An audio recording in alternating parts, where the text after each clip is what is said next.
Halo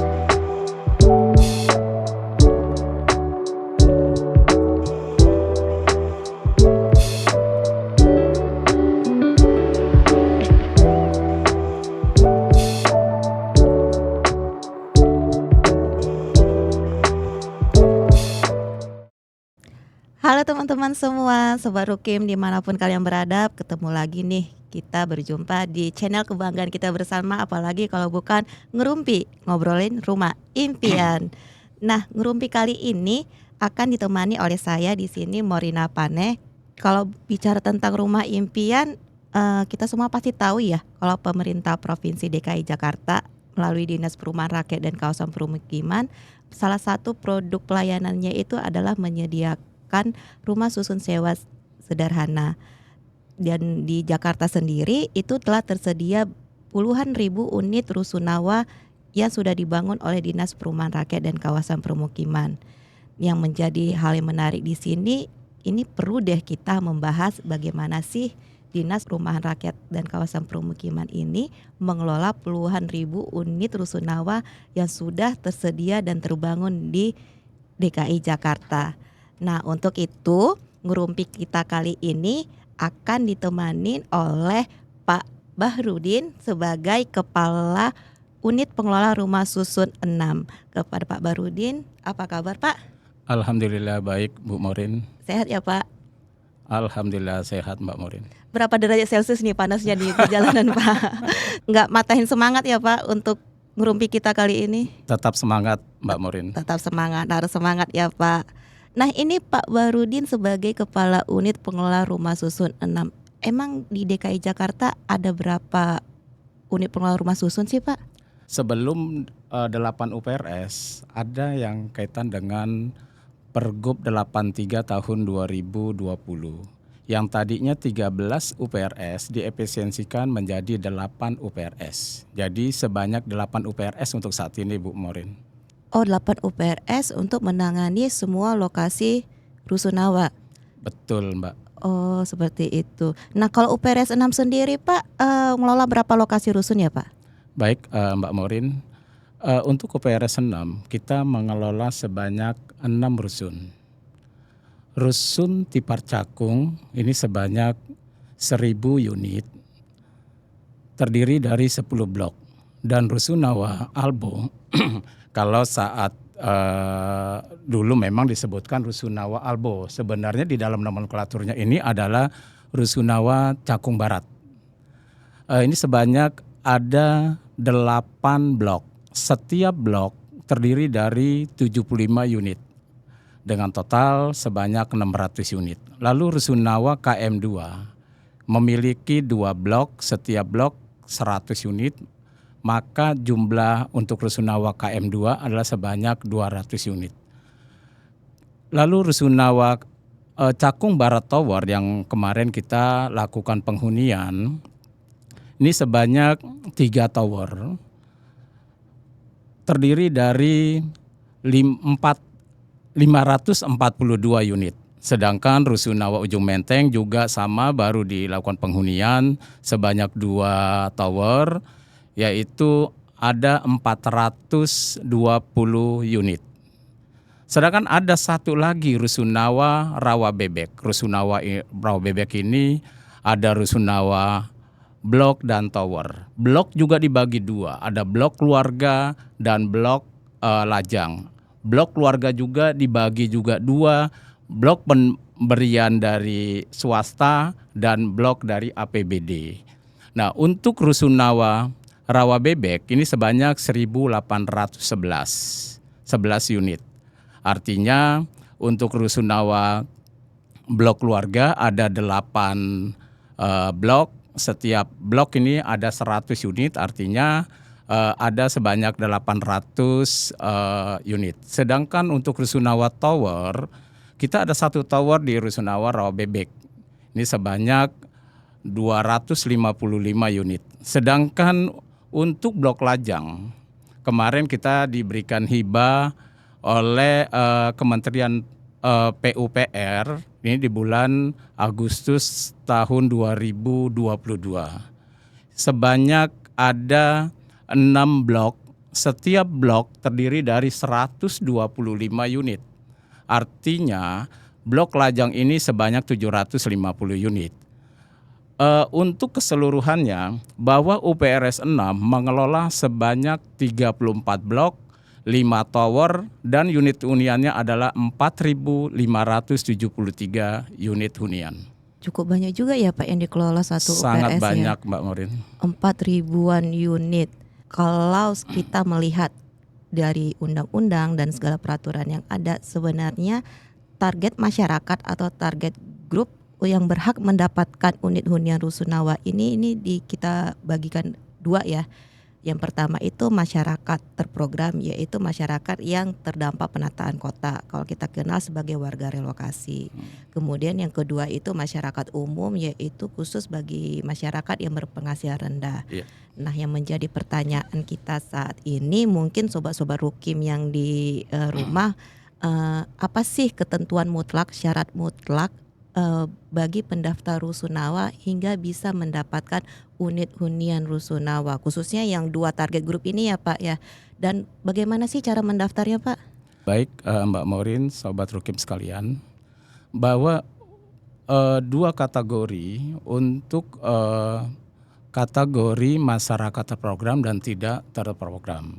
Untuk masyarakat tidak terprogram, yaitu masyarakat umum, dengan persyaratannya adalah kategori masyarakat berpenghasilan rendah. Lalu KTP DKI Jakarta.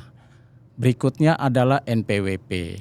Dan berikutnya adalah surat penghasilan yang ditujukan dengan surat keterangan penghasilan. Yang berikutnya surat belum memiliki rumah, dan tentunya ini dari kelurahan. Lalu surat pernyataan kesanggupan untuk membayar rusunawa. Dan yang terakhir adalah surat nikah. Jadi karena ini adalah masuk dalam rusunawa keluarga. Untuk mendapatkan rusunawa tentunya harus melalui Sirukim, mendownload Sirukim. Selanjutnya meregistrasi dan aktivasi. Berikutnya adalah memasukkan data-data dan mengupload dokumen-dokumen. Dan ini tugas dari pemohon selesai. Tinggal pengelola yang menindaklanjuti dari usulan dari pemohon. Tindak lanjut dari pengelola, tentunya kita lakukan verifikasi data yang diupload oleh calon pemohon. Ketika kita verifikasi selesai secara online, maka kita panggil calon pemohon untuk menghadap ke rusunawa. Dan tentunya kita masukkan ke dalam persyaratannya, harus membawa dokumen keasliannya. Karena kita akan mencocokkan keaslian dokumen tersebut antara upload dengan dokumen aslinya. Kalau memenuhi persyaratan, maka langkah berikutnya adalah pengundian. Sebelum dilakukan pengundian, maka si calon pemohon harus membayar jaminan selama 3 bulan. Dan mohon diperhatikan Sobat Rukim bahwa untuk jaminan ini bukan untuk pengelola, tetapi ini adalah uang si calon pemohon sendiri. Dan langsung disetor ke bank DKI, bukan ke pengelola. Ketika selesai setor ke bank DKI, maka buktinya ditunjukkan kepada pengelola dan selanjutnya pengelola akan menindaklanjuti melakukan pengundian. Selesai pengundian, maka calon pemohon sudah ditetapkan SK penetapan calonnya. Selesai SK penetapan calonnya, kita buatkan surat perjanjian. Dan di dalam surat perjanjian ini tertera ada identitas pihak pertama dan pihak kedua. Dan pihak pertama ini dari pengelola, sedangkan pihak kedua ini dari si pemohon. Lalu berikutnya juga ada hak, kewajiban, larangan, dan sanksi. Hak kewajiban si calon pemohon dan si pengelola, sedangkan larangan dan sanksi masuk ke dalam pemohon. Harapan kami ketika mereka menandatangani surat perjanjian harus dibaca per pasal demi pasal, karena pasal ini masuk ke dalam dari Pergub 111 dimasukkan ke dalam surat perjanjian. Dan ada lagi yang Berbeda dengan warga relokasi. Kalau warga relokasi pendaftarannya tidak melalui Sirukim. Cukup dengan surat rekomendasi. Lalu siapa yang membuat surat rekomendasi tersebut? Surat rekomendasi dibuat oleh Dinas Perumahan atas verifikasi dari wali kota, kecamatan, dan kelurahan. Selesai surat rekomendasi maka diusulkan ke unit pengelola rumah susun. Unit pengelola rumah susun akan melihat ketersediaan unitnya. Apakah unitnya tersedia? Kalau memang unitnya tersedia, maka ditindaklanjuti untuk membuat SK penetapan calon. Selanjutnya selesai SK penetapan calon, kita buatkan surat perjanjian dan dia tidak diminta untuk jaminan selama 3 bulan. Langsung ketika SK penetapan calon dibuatkanlah surat perjanjian. Dan itu Mbak Morin dari rentetan untuk mendapatkan rusunawa. Oh, sudah cukup jelas ya Pak informasinya terkait dengan bagaimana cara mendaftar rusunawa ya. Ya. Nah, yang menarik di sini Pak tadi salah satu persyaratannya itu adalah keterangan menikah gitu ya. Ya. Keterangan menikah. Padahal tadi Bapak sedang mengelola nih unit hunian lajang. Apakah memang ada perbedaan gitu persyaratan terkait unit keluarga dengan unit lajang seperti itu Pak? Ya. Untuk unit atau blok lajang ini rusunawa pekerja atau rusunawa lajang. Perbedaannya hanya di KTP. KTP-nya kalau untuk rusunawa blok maupun tower ini KTP DKI Jakarta. Tetapi kalau blok lajang bisa dihuni oleh di luar dari DKI Jakarta. Lalu ada lagi perbedaan yang kedua, yaitu tidak kalau blok keluarga maupun tower harus surat nikah. Tapi kalau blok lajang tidak diperlukan untuk surat nikah karena memang diperuntukkan untuk lajang. Oh, seperti itu. Lalu ada lagi Ya. Mbak Morin. Iya. Fasilitas dari blok lajang. Kalau blok-blok semua tidak menggunakan lift, tapi kalau blok lajang Rusunawa Rawa Bebek ini menggunakan lift. Oh, spesial berarti ya Pak. Ya. Khususnya untuk blok lajang di Rawa Bebek. Oh, berarti sangat nyaman sekali berarti ya para pekerja-pekerja yang tinggal di Rusunawa unit lajang ya. Untuk yang menghuni blok lajang cuma hanya bawa dirinya saja karena sudah disiapin segala-galanya. Termasuk kursi, meja sudah disiapkan, lemari disiapkan, tempat tidur juga maupun bantal maupun kasur disiapkan. Nah, itu tuh Sobat Rukim. Udah sekalian nih promosi kepala unit pengelola rumah susun 6 yang mengelola unit lajang mempromosikan unit lajangnya yang sangat terpenuhi sarana prasarananya. Jadi Sobat Rukim yang membutuhkan unit hunian walaupun belum menikah nih jangan berkecil hati. Pemerintah Provinsi DKI Jakarta menyediakan unit hunian bagi Sobat Rukim yang ingin tinggal di Jakarta. Nah, selanjutnya nih ya Pak, terkait dengan penghasilan karena pasti ini menjadi pertanyaan warga umum khususnya di DKI Jakarta ya. Berapa sih penghasilan maksimal yang boleh mendapatkan unit hunian Rusunawa di Jakarta? Baik Mbak Morin, Sobat Rukim sekalian. Untuk penghasilan kita mengacu kepada Pergub 55 tahun 2018. Dan di sini tarif menunjukkan penghasilan. Penghasilan 2.500.000 sampai dengan 4.500.000 maka tarifnya sebesar 765. Sedangkan di penghasilan 4.500.000 sampai dengan 7 juta tarifnya sebesar 1.500.000. Lalu bagaimana dengan penghasilan di bawah 2.500.000? Tentunya ini tidak memenuhi syarat. Karena penghasilan 2.500.000 tidak ada tarifnya. Begitu juga penghasilan yang di atas 7 juta. Lalu bagaimana penghasilan di atas 7 juta? Penghasilan di atas 7 juta bisa masuk ke dalam rusunami. Tapi kalau untuk rusunawa ini tidak memiliki tarif. Tentunya ini dianggap tidak memenuhi persyaratan. Oke, berarti batas minimalnya di 2,5 juta dan di batas maksimalnya di 7 juta ya, Ya. Pak. Lalu gini Mbak Morin, Pak. kaitan dengan kalau yang tadi saya sampaikan ini adalah khusus untuk yang di tower. Hmm. Lalu bagaimana dengan yang di blok? Di blok kita masih mengacu kepada aturan yang lama. dan tarifnya berdasarkan kepada per lantai. Lantainya semakin tinggi maka tarifnya di bawah, sedangkan lantai di bawah maka tarifnya lebih tinggi. Dan ini kita lakukan berdasarkan per lantai. Oh, seperti itu. Nah, sebenarnya nih ya Pak ya, kalau melihat animo warga Jakarta saat ini sangat luar biasa untuk ingin dapat tinggal di Rusunawa. Jadi melihat dari kebutuhan mereka, dari kondisi mereka, mereka itu sangat ingin untuk tinggal di Rusunawa. Tetapi walaupun dengan jumlah yang sudah cukup banyak disediakan oleh pemerintah Jakarta, tetapi ini sangat terbatas sekali pemenuhannya untuk memenuhi kebutuhan tersebut. Bisa dijelaskan kali ya Pak, unit pengelola rumah susun ini seperti apa sih pengelolaan penghuniannya untuk bisa memenuhi kebutuhan penghunian warga Jakarta? Kalau kita mengacu kepada Undang-Undang 23 tahun 2014 tentang pemerintahan daerah, di sini ada yang namanya urusan pemerintahan yang sifatnya konkuren. Konkuren ini adalah pendelegasian kewenangan dari pemerintah pusat ke pemerintah daerah. Dan urusan pemerintahan konkuren memiliki ada urusan yang bersifat wajib. Nah, sifat wajib bisa melaksanakan pelayanan dasar.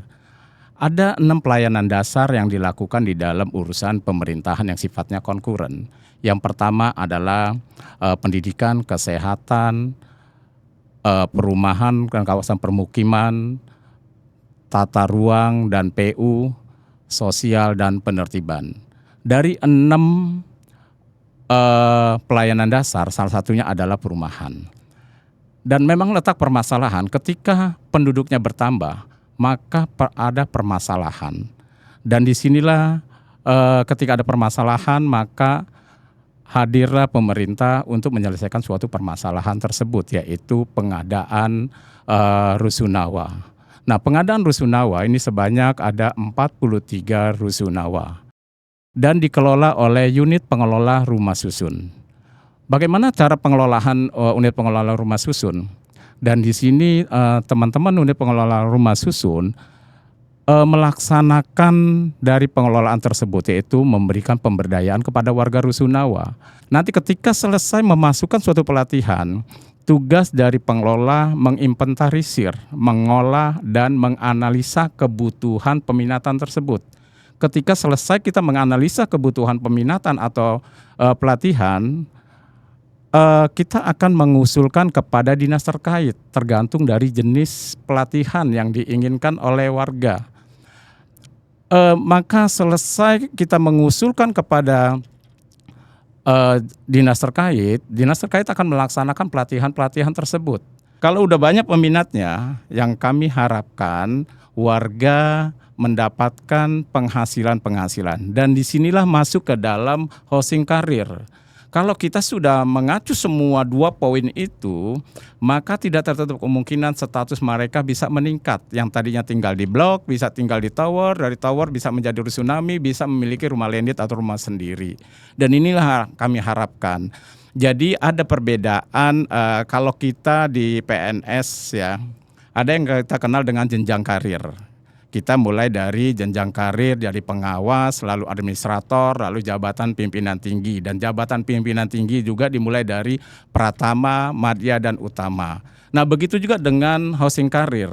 Dari blok, tower, rusunami, dan memiliki rumah landed. Bisa juga dilakukan secara fast track. Secara fast track ini bisa dari mulai mereka menjadi rusunawa blok, bisa langsung rumah landed. Dan inilah harapan kami biar siklus ini bisa berjalan, bisa berputar. Jadi masih banyak orang yang menunggu antrian untuk tinggal di rusunawa. Itu Mbak Morin.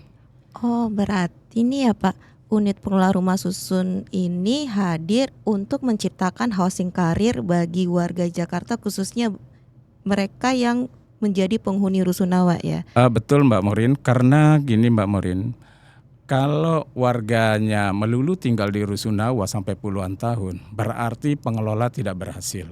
Tetapi kalau warga bisa meningkatkan statusnya, dan di sini pengelola akan berhasil untuk mengelola warga rusunawa.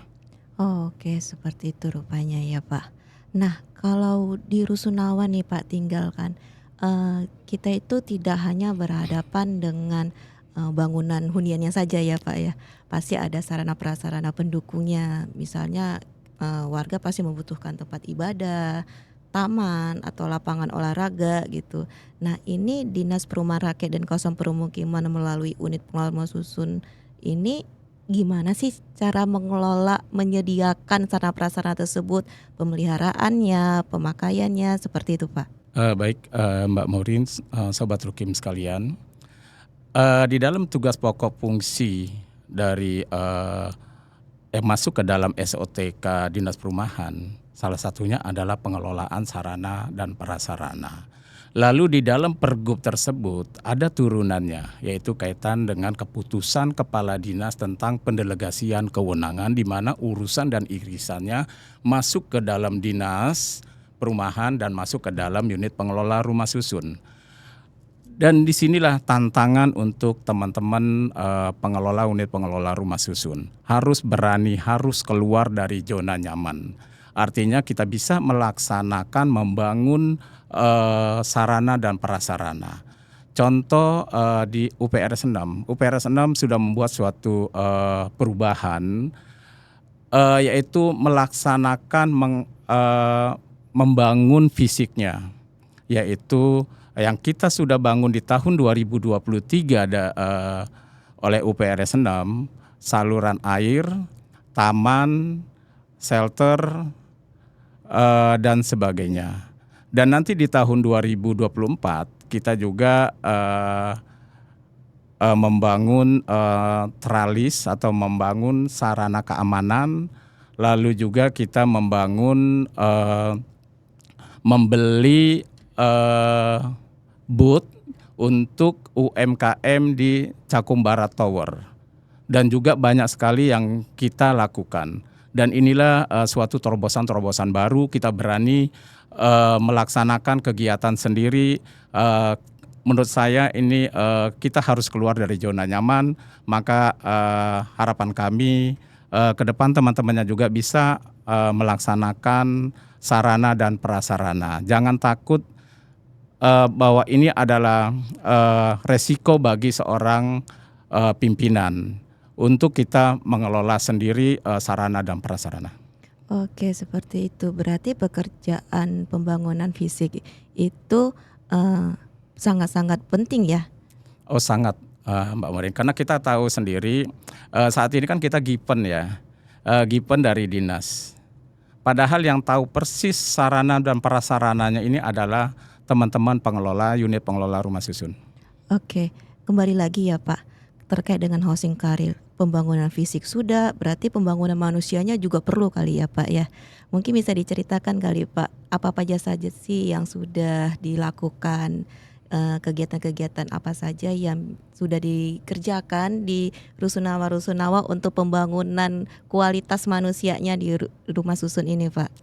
Baik, Mbak Maureen, Sobat, Rukim sekalian, bahwa, kita sudah membangun fisiknya, dan saat inilah kita akan membangun manusianya.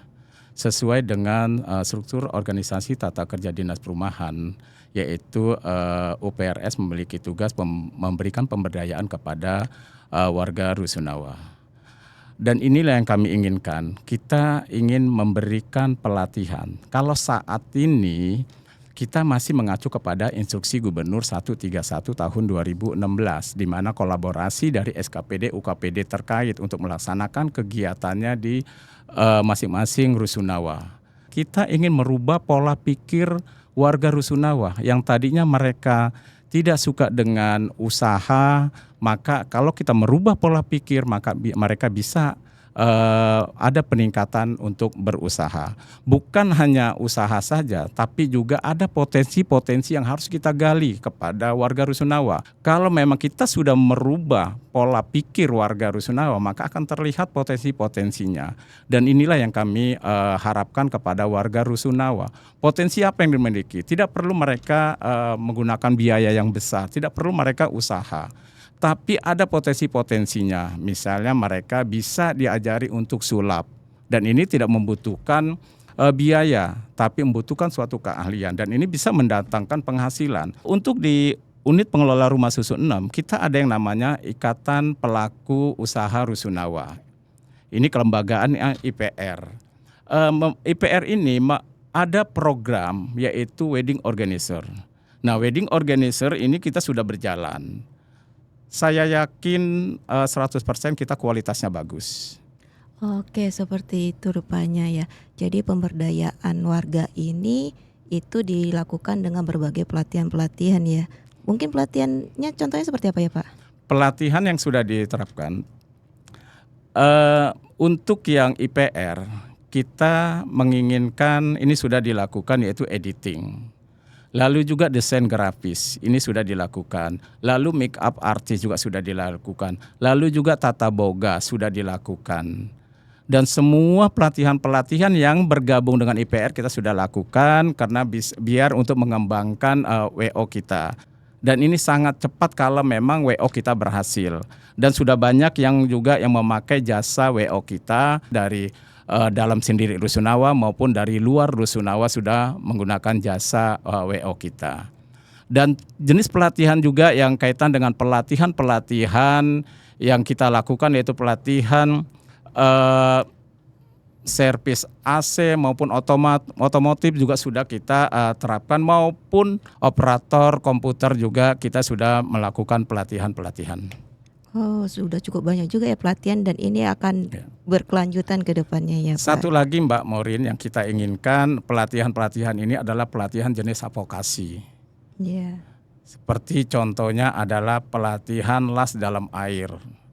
Oke, berarti kalau bisa nih ya Pak izin bisa menyimpulkan kalau melihat dari program kerja, dari tugas dan fungsi unit pengelola rumah susun ini itu pengelolaan berkelanjutan ya Pak, mulai dari pendaftaran, mulai peningkatan kapasitas mereka penghuni sampai peningkatan kesejahteraan mereka seperti itu. Nah, ini sebenarnya yang menjadi pertanyaan saya dari tadi nih ya Pak ya. Yang saya pikirkan itu dengan begitu banyaknya program kerja dan kompleksnya pengelolaan yang dilakukan oleh UPRS ini gitu, berarti UPRS butuh petugas-petugas pendukung kali ya Pak untuk menjalankan pelayanan kepada warga. Nah, kalau di UPRS 6 sendiri Pak nih, berapa sih jumlah petugas pendukung yang tersedia yang ada saat ini? Jumlah pendukung atau jumlah pegawai jasa lain perorangan sebanyak 427 terdiri dari 4 divisi. Divisi keamanan, divisi ME, divisi cleaning service atau kebersihan, dan divisi admin. Dan admin juga dibagi menjadi 2, FO dan CRO. Oh, begitu banyak juga ya Pak. Berarti ini UPRS tidak hanya mengelola rusun, tidak hanya mengelola warga, berarti harus juga bertugas mengelola ratusan PJLP ini. Nah, kalau UPRS 6 sendiri bagaimana pola pengelolaan ratusan PJLP ini Pak? Baik Mbak Morin, Sobat Rukim sekalian, jumlah PJLP kita memang banyak, sebanyak 427 yang disebar ada 6 rusunawa. Tentunya letak kontrol kita ini sangat merepotkan. Tidak mungkin kita kontrol setiap hari. Tapi yang harus kita lakukan adalah kita membuat suatu aplikasi yang namanya pengukuran kinerja atau pengukuran penilaian kinerja. Pengukuran penilaian kinerja ini kita memiliki ada 3 variabel yang harus kita lakukan penilaian. Yang pertama adalah kepatuhan, dan yang kedua adalah tanggung jawab, dan yang ketiga disiplin. Dari variabel ini kita berkembang lagi menjadi beberapa indikator. Untuk kepatuhan, indikatornya adalah loyalitas, integritas, dan atribut. Dan tentunya Sobat Rukim sekalian, kita ini ada beberapa indikator, tetapi kita juga melakukan pembobotan. Tentunya bobot yang mana yang lebih besar? Nah, bobot yang lebih besar dari kepatuhan ini adalah hukuman disiplin. Sedangkan yang paling rendah pembobotannya adalah atribut, pemakaian atribut ini sebesar pembobotan 5%. Lalu untuk variabel tanggung jawab. Variabel tanggung jawab ada beberapa indikator, yaitu yang pertama adalah tanggung jawab, inisiatif, dan kinerja. Dan untuk kinerja, kita kebetulan memiliki aplikasi yaitu Ekin. Kalau PNS ada yang namanya Ekin ASN. Tapi kalau kita memiliki Ekin PJLP, di mana Ekin PJLP ini ketika mereka menyelesaikan pekerjaannya, mereka melaporkan melalui Ekin. Dan nanti Ekin akan dilihat oleh atasannya langsung. Atasannya langsung akan mengecek benar gak yang dikerjakan oleh para PJLP. Kalau memang benar langsung disetujui, maka inilah sudah masuk ke dalam penilaiannya. Dan di sini kita ambil dari pengukuran kinerjanya, kita tariklah hasil kinerjanya yang setiap bulan. Dan ini masuk ke dalam variabel tanggung jawab, yaitu masuk ke indikator kinerja. Lalu satu variabel yang terakhir adalah variabel disiplin. Variabel disiplin ini indikatornya ada beberapa. Salah satunya adalah masuk kerja dan pulang kerja tepat waktu. Lalu letak kehadirannya. Lalu berikutnya juga apel. Nah, saat ini Sobat Rukim sekalian, kita untuk mengolah data absen, biasanya data absen ini kita lakukan secara manual. Tetapi alhamdulillah untuk absen kita sudah menggunakan absen sidik jari. Dan ini saya yakin betul kalau kita sudah melakukan absen sidik jari, maka ini tidak ada rekayasa, tidak ada yang meminjam sidik jarinya. Nah, inilah yang kami lakukan. Dari rentetan variabel-variabel, maka didapatilah beberapa kategori penilaiannya. Kategori penilaiannya ini penilaian sangat buruk, yaitu nilai di bawah nilai 54. Dan nilai yang sangat baik, yaitu nilai 96 sampai dengan nilai 100. Dan ini kita juga akan kita bungkus ke dalam 9 box. 9 box ini adalah kita menggunakan 9 kuadran, yaitu menggunakan 2 sumbu, sumbu X dengan sumbu Y. Sumbu X ini kinerja, sumbu Y-nya ini adalah perilaku. Kalau mendapatkan kuadran 9, dia tetap menjadi PJLP secara otomatis, tidak perlu lagi mereka dilakukan seleksi. Kalau mendapat kuadran 1, orang ini deadwood. Dan ini kita lakukan untuk memberikan motivasi agar teman-teman PJLP dapat meningkatkan kualitas pelayanan. Karena kita adalah kelembagaan membuka jasa. Amin, amin, amin. Berarti untuk penilaiannya ada beberapa level penilaian seperti itu ya kali ya Pak ya. Betul Mbak. Nah, tindak lanjut untuk pengukuran penilaian kinerja ini seperti apa Pak? Tindak lanjut dari pengukuran kinerja ini adalah hasil dari kinerja mereka. Dari hasil kerja para PJLP maka mereka bisa melihat hasilnya, yaitu mereka setiap bulan kita berikan award yang nilainya di atas 96 sampai dengan 100, tentunya mereka akan menjadi best employee. Pada saat di bulan Desember nanti kita akan berikan stimulus bagi PJLP yang dalam kategori sangat baik. Cukup menarik ya Pak, berarti ada best employee per divisinya ya. Nah, mudah-mudahan bisa menjadi motivasi ya untuk memberikan pelayan terbaik buat penghuni rumah susun. Amin, amin. Amin. Nah, Sobat Rukim, bagaimana?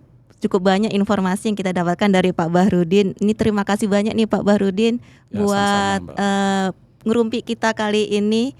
Begitu banyak informasi yang untuk meningkatkan motivasi, mungkin ya motivasi untuk penghuni Rusunawa, juga untuk mendapat gambaran buat warga luar sana bagaimana tinggal di Rusunawa. Nggak berasa nih udah berada di akhir ngerumpi kita kali ini. Jadi mudah-mudahan apa yang sudah disampaikan bisa diterima secara jelas oleh Sobat Rukim yang ada di rumah. Oke. Mencari rumah kemana-mana, Cakep, ternyata ada Rusunawa di Jakarta. cakep. Yuk bersama membangun Jakarta, sukses Jakarta untuk Indonesia. Jangan lupa like, komen, dan subscribe channel DPRKP DKI Jakarta. Sampai ketemu di episode ngerumpi selanjutnya. Sampai jumpa.